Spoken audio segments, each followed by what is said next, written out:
आज हम turbo C++ compiler को यूज करना सीखेंगे। यहाँ पर nbox नाम का ऐप दिया गया है। इसको पहले मैं खोलूँगा, फिर इसमें इसको थोड़ा सा जूम कर लेंगे और यहाँ पर मैं टाइप करूँगा cd space tc, enter. tc folder में जाने के लिए, जैसे कि पहले जो पुराने MS-DOS वाले कंप्यूटर आते थे उनमें हम चलाने के लिए ऐसे ही यूज करते थे। तो फिर cd स्पेस बिन नाम की फ़ाइल में जा रहे हैं। उसके बाद प्रोग्राम का नाम tc, एंटर किया मैंने, कंपाइलर हमारा खुल गया। उसके बाद मैं जाऊंगा न्यू पे और ये ऐसे आ रहा है। सबसे पहले हम इनपुट आउटपुट लेना चाहते हैं तो हम हैज इंक्लूड iostream.h लिखेंगे।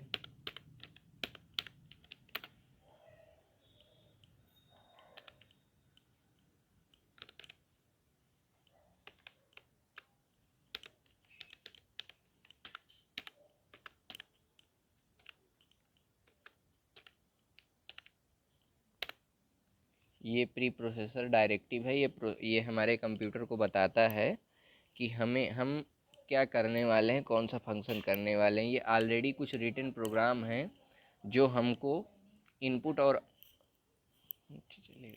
हम इनपुट और आउटपुट को कंप्यूटर को कैसे समझाना है उसके लिए लिखते हैं। उसके बाद मैं लिखूँगा हैज इंक्लूड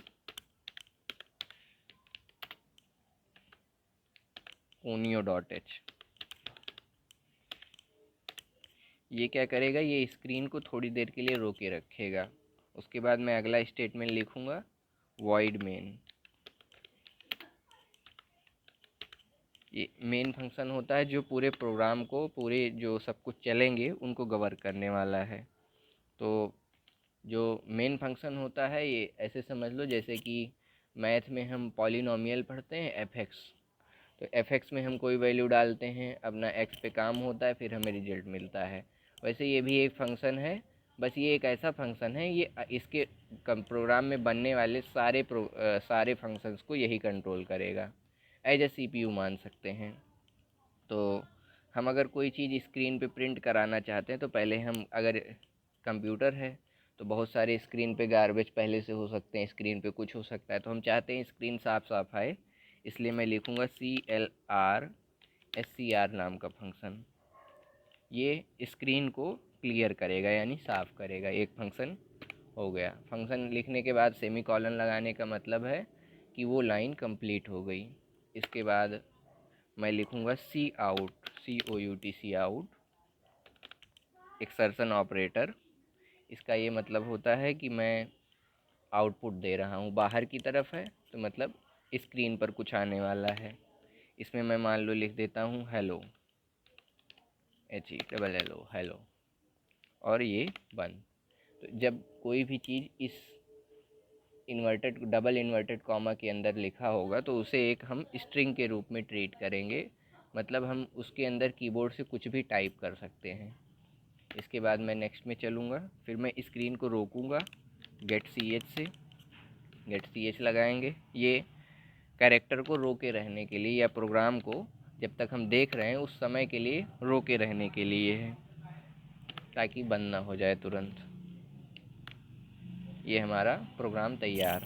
अब मैं इसको रन कराऊँ, कंपाइल करेंगे। सबसे पहले ये माउस आप देख रहे हैं, इस माउस से जाएंगे कंपाइल Alt+F9।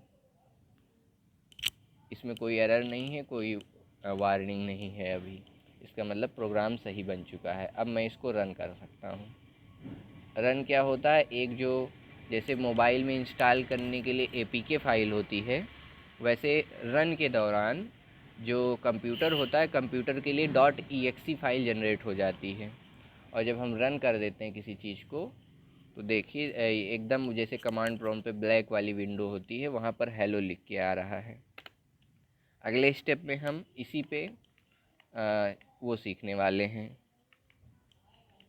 एक कैलकुलेटर कैसे बनाएंगे और सम की प्रोग्रामिंग कैसे करेंगे। तो सबसे पहले मैथ में हम कुछ करते हैं तो एक वेरिएबल मान लेते हैं, यानी जैसे अगर हमें कोई चीज़ करना है तो मान लेते हैं एक्स वेरिएबल है, वाई वेरिएबल है, जेड वेरिएबल है, ए बी सी कुछ भी मान लेते हैं।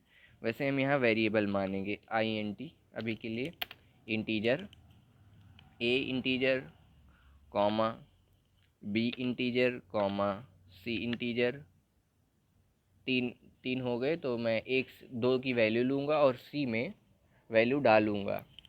देखते हैं कैसे। ये हो गया हमारा, मैंने वेरिएबल मान लिया।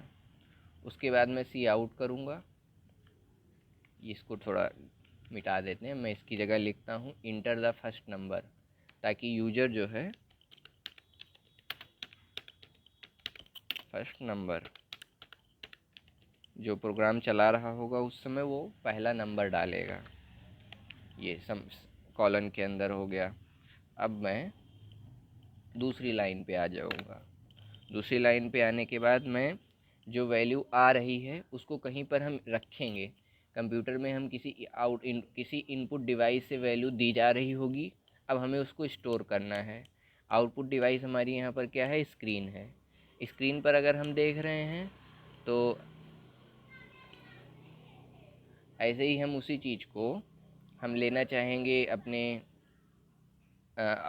CPU में। CPU अगर कोई चीज़ इनपुट चाहता है तो हम सी इन करेंगे उसके लिए।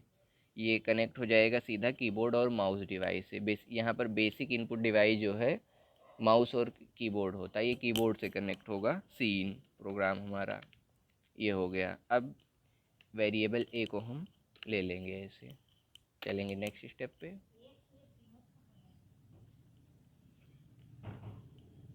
फिर मैं लिखूँगा सी आउट एक्सर्शन ऑपरेटर, फिर लिखूँगा इंटर सेकेंड नंबर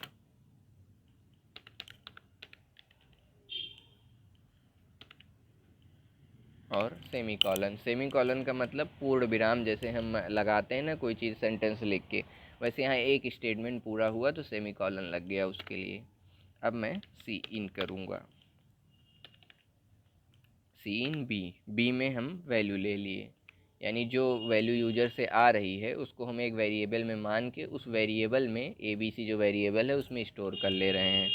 अब मैं एक प्रोग्राम लिखूँगा इसके लिए कि सम होना है, तो हम सम के लिए एक प्रोग्राम लिखेंगे C =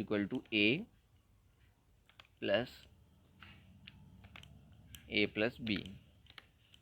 ये हमारा एक स्टेटमेंट हो गया। अब मैं आउटपुट में सम हो चुका है, प्रोग्राम मैंने स्टेटमेंट लिख दिया है ऐड होने का। अब मैं यहाँ पर लिखूँगा आउटपुट क्या देना है, sum of two numbers is, numbers का सम क्या आया है, सम हमारा यहाँ पर C है, तो हमने C को आउटपुट में भेज दिया।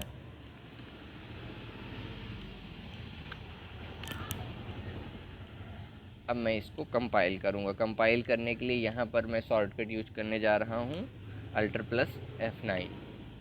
कंपाइल हो गया।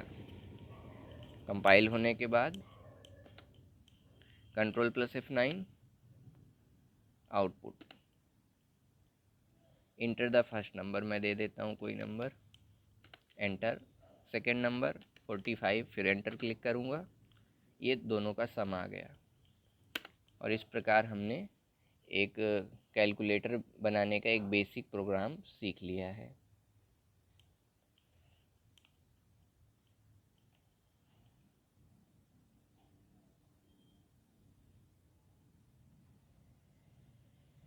इसको बंद कैसे करेंगे, विंडो पर जाएंगे,